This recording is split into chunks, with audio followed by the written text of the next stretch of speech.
Bayangkan sebuah negara dengan 1,4 miliar perut yang harus diberi makan, di mana hampir setiap hidangan lezatnya, dari samosa yang renyah hingga kari yang kaya rasa, membutuhkan satu bahan krusial, minyak goreng.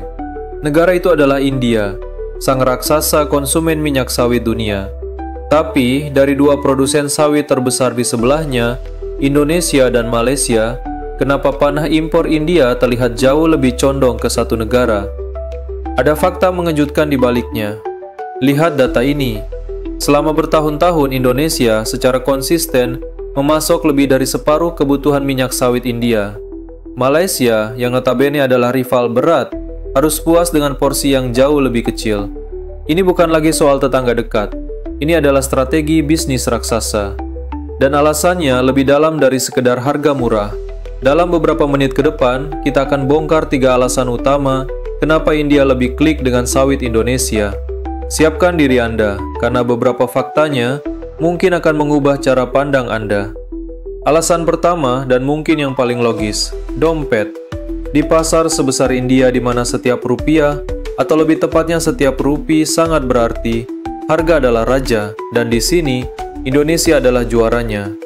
Secara rata-rata, harga crude palm oil atau CPO dari Indonesia bisa 10 hingga 30 dolar lebih murah per ton dibandingkan Malaysia. Mungkin kedengarannya tidak banyak kan? Tunggu dulu, India itu mengimpor jutaan ton setiap tahun. Coba kita hitung. Selisih kecil itu bisa berarti penghematan ratusan juta dolar bagi India setiap tahunnya. Angka yang sangat besar, bahkan untuk negara sebesar India.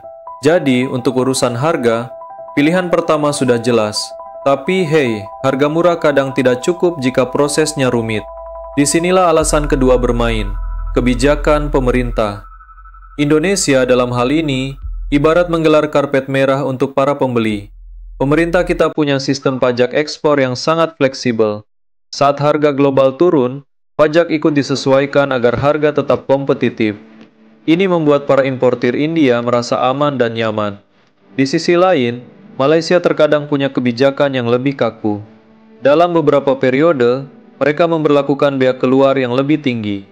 Ini seperti membangun tembok birokrasi yang membuat harga akhir produk mereka jadi lebih mahal di pasar internasional. Bagi importir India, jelas mereka akan memilih jalur yang lebih mulus dan menguntungkan, kan? Alasan terakhir ini sering dilupakan, padahal dampaknya luar biasa. Logistik. Coba kita lihat peta. Pelabuhan-pelabuhan utama sawit Indonesia seperti Belawan di Sumatera Utara atau Dumai di Riau secara geografis lebih dekat ke India. Perjalanan sekitar 5 hari. Bandingkan dengan pelabuhan utama Malaysia yang perjalanannya bisa memakan waktu 7 hingga 8 hari. 2 hari lebih cepat mungkin terdengar sepele. Tapi dalam dunia komoditas itu berarti 1. Biaya sewa kapal lebih murah. Jadi keunggulan jarak ini menjadi pukulan telak yang menyempurnakan kemenangan Indonesia. Jadi sekarang kita tahu, kemenangan sawit Indonesia di pasar India bukanlah kebetulan. Ini adalah kombinasi cerdas dari harga yang lebih menggoda, kebijakan yang lebih bersahabat, dan jalur logistik yang lebih efisien. Tentu saja persaingan ini akan terus berjalan. Malaysia pasti tidak akan tinggal diam, dan tantangan baru akan selalu muncul.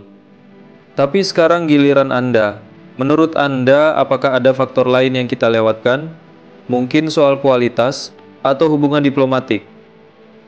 Tulis analisis dan pendapat Anda di kolom komentar di bawah. Kami sangat senang membaca perspektif dari kalian semua. Jika video ini memberikan wawasan baru untuk Anda, tekan tombol like, dan jangan lupa subscribe serta nyalakan loncengnya agar tidak ketinggalan konten-konten seru lainnya dari kami.